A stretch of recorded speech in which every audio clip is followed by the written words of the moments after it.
The King of Swarms, Zhask.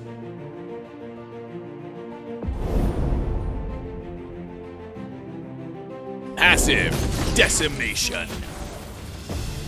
When Zhask dies, he leaves a frenzied nightmaric spawn behind to attack enemies, but it will continuously lose HP until it dies. First skill, Nightmaric Spawn. Zhask summons a nightmaric spawn that inherits some of his attributes and will automatically attack a nearby enemy, dealing magic damage. Every third attack, the nightmaric spawn will fire a death ray at its target, dealing magic damage and slowing them. The spawn will disappear if Zhask moves too far away from it. When fusion enhanced, the nightmaric spawn will deal more damage. And Zhask can use the skill to move him and the spawn to a new location. Second skill, Mind Eater. Zhask fires a penetrating psychic beam in the target direction, dealing magic damage to all enemies in its path. At the same time, the nightmaric spawn will also fire a beam at the target location. Any target hit by both beams will be stunned for half a second. When fusion enhanced, the nightmaric spawn fires a combined beam that deals magic damage and stuns targets. Third skill, Hive Clones.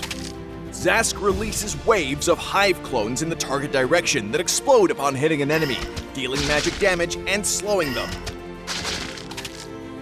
Hive clones that do not hit any targets will burrow underground and explode when enemies get too close. When fusion enhanced, Zhask will release additional waves of hive clones.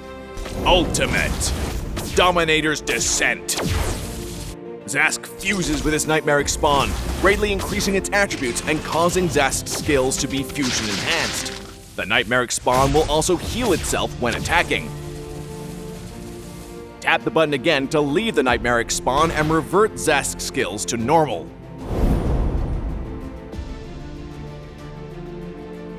In the laning phase, Zhask should start with his first skill to summon a nightmaric spawn next to the enemy, and follow up with his second skill to stun the target, and end with his third skill for more damage.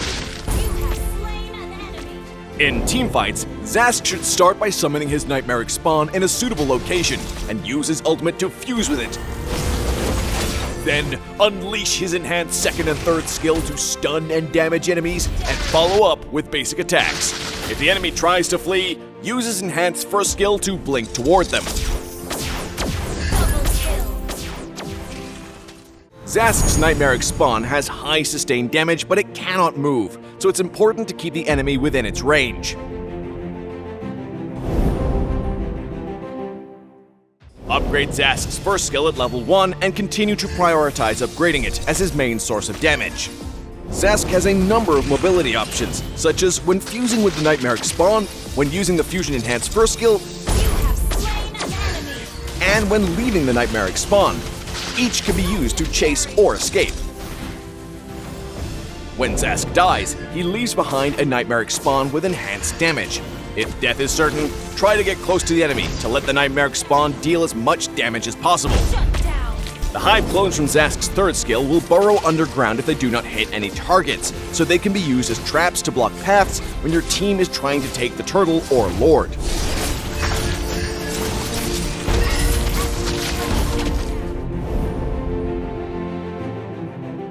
Feather of Heaven is Zhask's core piece of equipment that greatly increases both his damage and the nightmaric spawn's damage. In the early game, Clock of Destiny is a good choice for some extra attributes, then build Divine Glaive in the late game for more damage against frontline heroes. We recommend the Flame Shot battle spell for Zhask.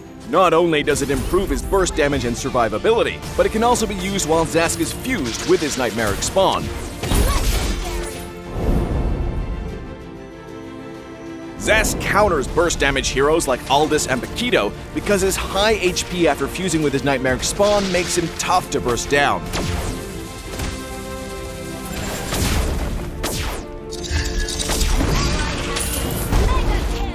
Zhask is countered by more agile or long-range heroes, such as Farza and Cecilion, because they can quickly step out of range of his immobile nightmaric spawn.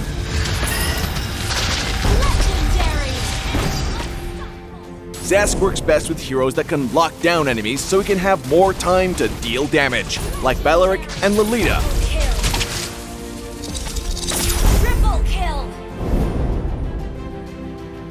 In the early game, place the Nightmaric Spawn next to the enemy to chip away at them. Then use his ultimate when their HP is low and seal the deal with his fusion-enhanced skills. In mid and late game team fights, Zhask can choose to pop his ultimate immediately and engage into the enemy by using his first skill, or save his ultimate to respond when the enemy engages. Then if the enemy tries to retreat, Zhask still has his first skill to chase.